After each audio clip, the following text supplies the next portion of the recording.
France Maghreb 2. 5, 4, 3, 2, 1, 0. Si on fait quoi que ce soit, c'est la mise à pied. Alors piétinez-moi, allez-y. J'ai choisi un événement qui s'est déroulé au mois d'août dernier.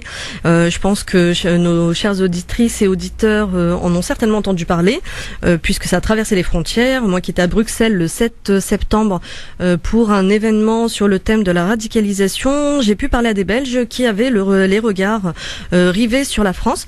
Qu'est-ce qui s'est passé le 28 août dernier dans un restaurant de Tremblay en France, donc en plein dans le 93, une zone de mixité sociale et un melting pot culturel connu et reconnu. Un samedi soir, deux jeunes femmes, deux citoyennes françaises, souhaitent aller dîner dans un restaurant. Et le restaurateur de cet établissement a décidé de refuser de les servir pour cause, elles portaient le voile. Donc voilà. Donc on a vu beaucoup d'articles circuler dessus en expliquant un restaurateur a refusé de femmes voilées. Je reviens, je mets juste l'accent sur le fait, voilà, qu'on parle souvent des femmes musulmanes par le seul attribut du voile quand elles le portent. Et en fait, ce restaurateur les a clairement refusé de les servir pour cause il leur a dit qu'elles n'avaient rien à faire dans son restaurant et qu'elles étaient parce qu'elles étaient musulmanes, et il a dit tous les musulmans sont des terroristes. Les jeunes femmes, je pense que maintenant en fait il y a une vraie éducation au sein de, alors je vais me parler de la communauté musulmane, même si il faudrait pouvoir à un moment donné parler un petit peu de ce qu'on dit quand on dit communauté musulmane, mais dans cette communauté il y a eu une vraie éducation depuis plusieurs années sur les actes de discrimination et des réflexes maintenant assez intéressants, parce que ces femmes ont pris leur téléphone portable. C'est un petit peu aussi dans la société actuellement, on prend le téléphone pour marquer les événements, et donc elles ont filmé cette situation. Déjà, je pense pour en avoir des preuves, elles ont attendu également que la police arrive.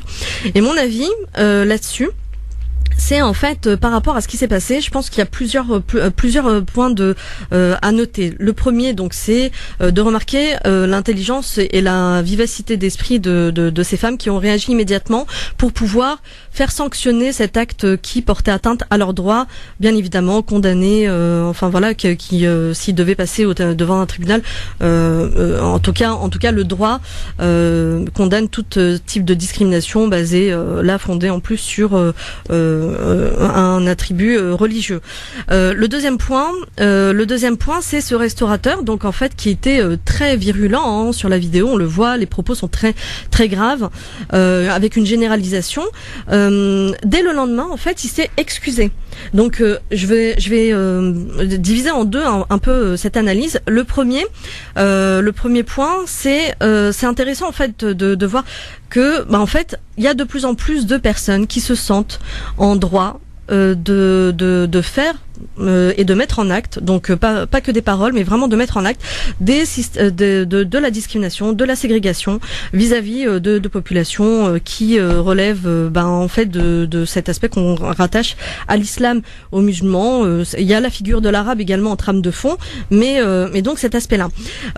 Et en fait, je voudrais mettre un bémol en fait sur des personnes qui trouvent, des personnes qui pourraient profiter d'une certaine situation pour mettre en exergue leur racisme et leur haine de l'autre, mais également d'incriminer clairement l'embrigadement médiatique et de nombreux hommes politiques, et que je rappelle à leur responsabilité de par le statut et le rôle qu'ils ont par rapport aux médias. Je dirais qu'on est carrément dans la fabrication du consentement de Noam Chomsky, que j'invite les lecteurs, les auditeurs, à pouvoir lire et s'intéresser en fait à ce qui a été dit. Donc il y a un travail sur l'imaginaire collectif qui pointe du doigt et qui va stigmatiser la population générale des musulmans. Donc avant c'était des éléments de cette population, des éléments marginaux. Maintenant en fait il y a une généralisation avec une institutionnalisation en fait d'une discrimination et d'une islamophobie qui était il y a quelques années vraiment niée, puis banalisée, généralisée, institutionnalisée et maintenant même légitimée. C'est-à-dire qu'en fait il est bon d'être islamophobe de nos jours parce qu'ils ont raison en fait, ils auraient raison. Voilà. Et le deuxième point, donc en fait voilà, donc il y a ce travail, et il y a les nombreux hommes politiques qui par exemple en pleine crise économique et autres n'ont pas trouvé mieux, enfin un certain nombre cet été, de s'attaquer au Burkini. Et c'est vrai que c'est l'urgence française de savoir que certaines femmes citoyennes musulmanes ont voulu profiter de la mer comme je ne sais combien de millions de Français de ce pays. Donc je referme ce point et je reviens en fait sur donc le deuxième aspect, c'est que dès le lendemain, il a présenté ses excuses. Alors il y a plusieurs lectures. Certains diront oui mais c'est trop facile et tout, il s'est excusé, mais après ce qu'il a fait, bien entendu, oui il y a eu alors l'exemple est un peu trash, mais je vais quand même le dire. Les collaborateurs dans le gouvernement de Vichy, il y en a qui ont après avoir fait de la délation, etc. Se sont par la suite, ils ont voulu se justifier ou expliquer qu'ils étaient pris dans quelque chose, dans une pression de l'époque, mais ça ne justifie pas. D'accord, on va jamais justifier en fait des actes pareils. Mais maintenant, il y a des vrais procès d'intention qui sont faits aux musulmans et autres. Et moi, en fait, quand j'ai vu l'attitude vraiment penaud de cet homme, j'ai vraiment voulu croire en fait à ses excuses. C'est-à-dire qu'en fait, il y a quelque chose au fond de moi qui me disait. Finalement, autant quand l'islamophobie, les discriminations, la ségrégation, elle est institutionnalisée par des hommes politiques qui savent ce qu'ils font et qui sont dans un calcul stratégique et tout ça. Autant je pense que là, la machine à mettre en place pour dénoncer tout ça et même faire condamner au pénal ou enfin en tout cas par toutes les voies nécessaires, bien entendu non violentes. Je pense qu'il est nécessaire d'être ferme là-dessus. Mais je pense que quand il s'agit d'individus, même si là c'est dans le cadre d'une activité privée commerciale, je pense qu'il est intéressant de voir et de pas faire de procès d'intention sur l'intention en fait de cet homme, si oui ou non il était réellement désolé.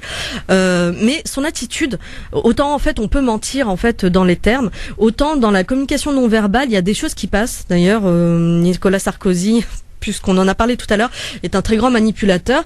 On s'y trompe pas en fait dans ses mots, mais il est trahi par la communication non verbale en fait qu'il véhicule et qui est souvent en décalage avec ses propos. Et là en fait, c'est tout le contraire en fait. Il y a au contraire une adéquation entre ses excuses et sa communication non verbale. Et donc en fait je voudrais appeler